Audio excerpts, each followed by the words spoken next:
Hi sisters, James Charles here, and today we're going to be doing a makeup tutorial inspired by... Wait, what was that? Oh, we're not doing a James Charles impersonation? Oh, okay. We're talking about poverty and education. Oh, and that's the topic for my research paper? Okay, I got you. No, I got you. Hey guys, welcome to my YouTube channel. Today we're going to be talking about poverty and education, how these two very seemingly different topics are drawn together. First, let's talk about what poverty is. Poverty is a state of deprivation, usually resulting in a lack of what is considered the societal norm for income or material possessions. According to the U.S. Census, the official poverty rate of 2017 was 12.3% of the U.S. population. That's 39.7 million people. And of that 39.7 million people, 21% were under the age of 18. That's 8.3 million people.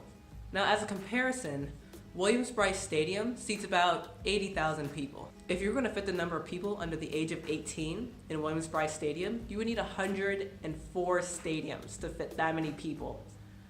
Technically, you would need 103.75, but you can't really get, you don't know. The point of it is that that's a lot of kids.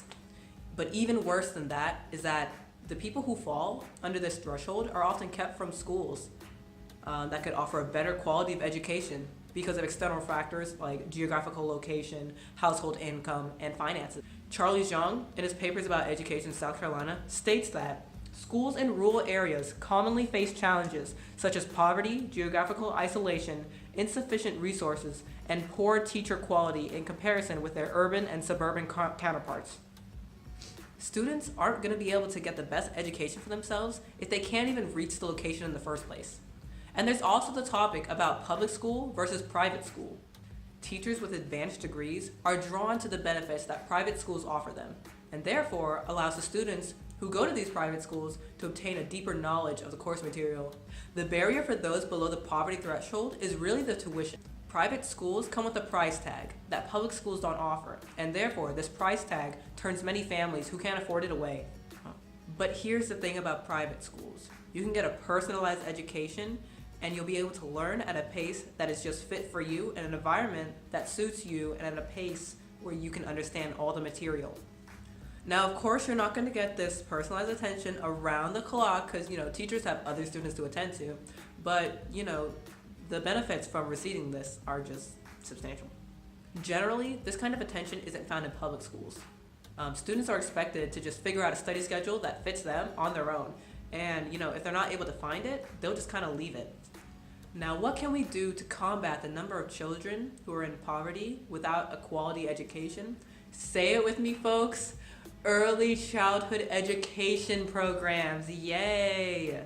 Jennifer Rocosa stated in her article to the American Progress that adults who participated in early childhood education programs showed lower crime rates, and participants and their parents enjoyed a higher median income rate than their counterparts who were not afforded the same opportunity.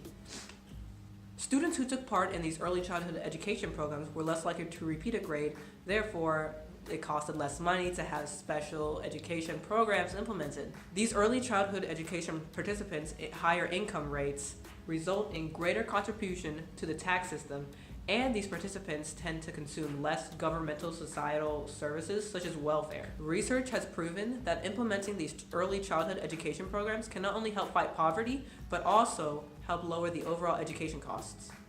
These ECE programs are such a great investment because districts can see a $7 return for every $1 invested. So why aren't these programs popping up left and right? It's because of Title I funds and how they're being distributed. Title I funds, which are meant to provide assistance to schools serving low-income populations, aren't as readily available to preschools.